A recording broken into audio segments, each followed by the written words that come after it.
PT Liga Indonesia Baru telah membuka jendela transfer paruh musim BRI Liga 1 mulai 19 Desember 2024 hingga 15 Januari 2025. Pelatih Persib, Bojan Hodak, mengungkapkan bahwa timnya kemungkinan tidak akan melakukan belanja besar-besaran di bursa transfer kali ini karena anggaran lebih difokuskan untuk proyek lain. Beberapa orang mungkin tidak memahami bahwa ketika saya berbicara tentang anggaran, itu berarti soal uang. Anggaran kami sangat ketat, ujar Bojan kepada media. Persib sebenarnya membutuhkan pemain baru untuk mengisi beberapa posisi krusial. Mereka memerlukan pengganti Deddy Kusnandar yang harus absen hingga akhir musim akibat cedera patah tulang. Selain itu, posisi bek kiri juga menjadi perhatian, mengingat Rezaldi Hehanusa belum pulih dari cederanya. Persib berencana memulangkan Zalnando dari PSIS Semarang untuk menutup kekosongan tersebut. Kami memiliki 2 hingga 3 pemain yang cedera jangka panjang.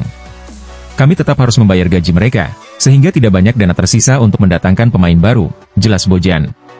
Ia juga menegaskan bahwa Persib harus mematuhi aturan Financial Control BRI Liga 1 yang membatasi pengeluaran tim maksimal 50 miliar rupiah per musim, termasuk kontrak pemain. Saat ini, kami sedang dalam proses negosiasi. Kami pasti akan mendatangkan pemain, baik lokal maupun asing, tetapi semua tergantung hasil negosiasi, tambahnya. Selain itu, Bojan mengungkapkan bahwa Persib baru saja mendapatkan hak pengelolaan stadion. Manajemen kini berfokus mengalokasikan dana untuk pembangunan pusat pelatihan dan peningkatan fasilitas stadion. Masih banyak hal yang perlu diperbaiki, jadi sebagian dana harus digunakan untuk itu. Inilah alasan saya mengatakan, semuanya tergantung pada anggaran. Kita akan melihat perkembangannya dalam beberapa hari ke depan, tutup Bojan Hodak.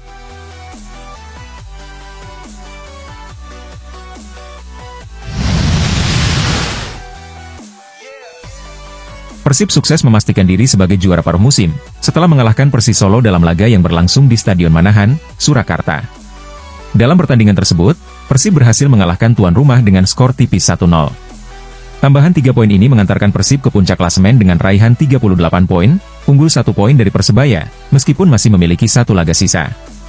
Meski begitu, pelatih Persib, Bojan Hodak, tidak terlalu terfokus pada status juara paruh musim timnya.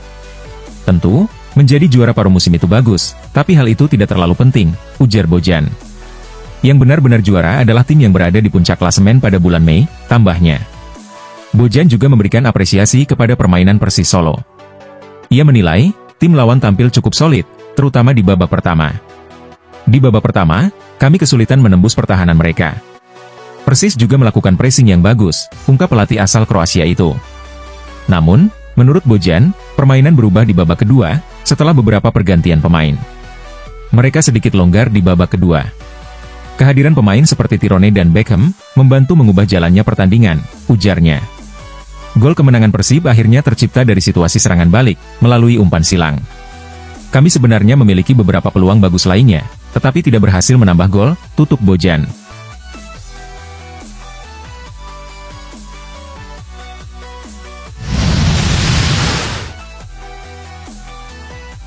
Seorang ofisial Persib Bandung menjadi korban pemukulan oleh sekelompok supporter di Stasiun Solo Balapan, beberapa jam setelah laga pekan ke-17 Liga 1 2024-2025. Insiden ini terjadi setelah Persib meraih kemenangan atas Persis Solo di Stadion Manahan Solo, berkat gol tunggal Tirone Del Pino di babak kedua. Ketika perjalanan pulang, bus Persib berhenti di Stasiun Solo Balapan, untuk melanjutkan perjalanan menggunakan kereta api.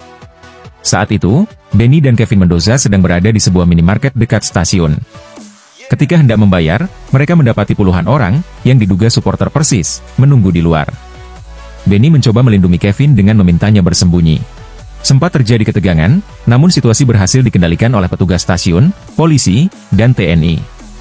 Akun Bandung Football membagikan foto yang menunjukkan Benny mendapat pertolongan pertama, dengan bagian pipinya dikompres menggunakan es batu.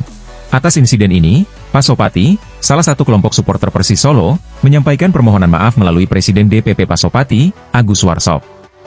Ia menegaskan bahwa pelaku sudah diamankan di Polresta Surakarta, dan bukan bagian dari Pasopati. Kami, atas nama Pasoepati, meminta maaf sebesar-besarnya kepada tim dan ofisial Persib Bandung atas kejadian tersebut. Kami berharap, gesekan antara Solo dan Bandung dapat segera mereda, dan kembali damai seperti sebelumnya, ujar Agus. Pasopati juga mengimbau semua pihak untuk menahan diri, demi menjaga perdamaian sepak bola Indonesia. Harapan kami, sepak bola Solo dan Bandung segera damai, dan kita bisa saling berjabat erat lagi seperti dulu. Mari kita jaga perdamaian bersama-sama. Salam damai sepak bola Indonesia, tambahnya.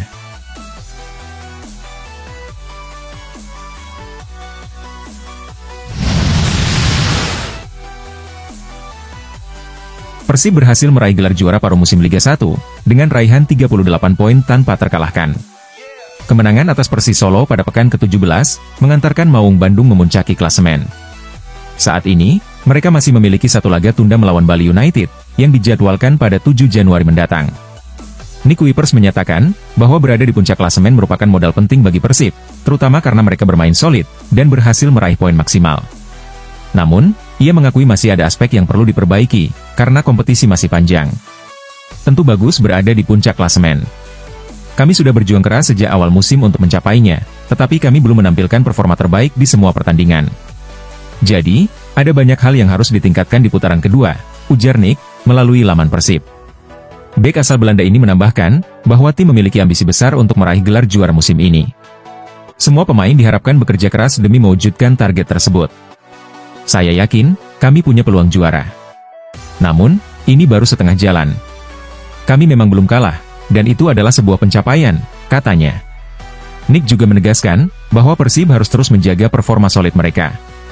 Ia optimistis dengan peluang tim untuk bersaing merebut gelar juara. Ini adalah hal positif untuk tim. Kami akan berusaha mempertahankan performa ini, dan melihat hasilnya di akhir musim. Saya merasa optimis dengan peluang yang ada, pungkasnya.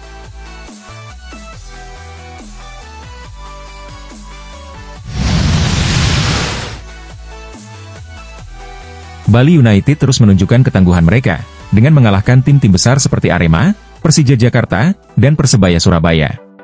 Kini, Serdadu Tridatu bersiap menghadapi laga tunda melawan Persib Bandung, yang dinilai sebagai momen penting untuk memperbaiki posisi di klasemen Liga 1. Pelatih Bali United, Stefano Cugura, menyebut pertandingan melawan juara bertahan Liga 1, sebagai peluang besar untuk meningkatkan peringkat. Ia mengakui kekuatan Persib sebagai lawan yang tangguh, namun tetap optimis timnya bisa meraih hasil maksimal. Kami harus bekerja keras untuk memenangkan pertandingan ini, agar posisi kami di klasemen bisa lebih baik, ujar Teko. Jika sukses meraih 3 poin, Bali United berpeluang masuk ke 4 besar sebelum putaran pertama berakhir. Teko juga percaya diri, bahwa timnya dapat bersaing lebih ketat di putaran kedua. Saat menghadapi Persebaya, Bali United memanfaatkan serangan balik secara efektif, yang menjadi kunci kemenangan mereka di Stadion Kapten Iwayan Dipta. Kami menganalisis kekuatan Persebaya, dan menemukan peluang yang bisa dimanfaatkan, jelas Teko. Strategi serupa kemungkinan besar akan digunakan dalam laga melawan Persib pada 7 Januari 2025, di stadion yang sama. Sementara itu, kepercayaan diri Irfan Jaya meningkat, setelah mencetak gol ke gawang mantan klubnya, Persebaya Surabaya. Meski aksinya disaksikan langsung oleh pelatih timnas Indonesia, Shin Tae-yong, Irfan memilih untuk tidak terlalu memikirkan peluangnya kembali dipanggil ke skuad Garuda. Soal pemanggilan ke timnas, saya serahkan kepada pelatih. Jika dipanggil, tentu saya senang. Kalau tidak, saya tetap mendukung rekan-rekan yang dipilih, katanya. Musim ini, Irfan Jaya baru mencetak 3 gol dalam 16 pertandingan bersama Bali United. Meski demikian, ia optimis, performa konsistennya dapat membuka peluang kembali memperkuat timnas Indonesia di masa mendatang.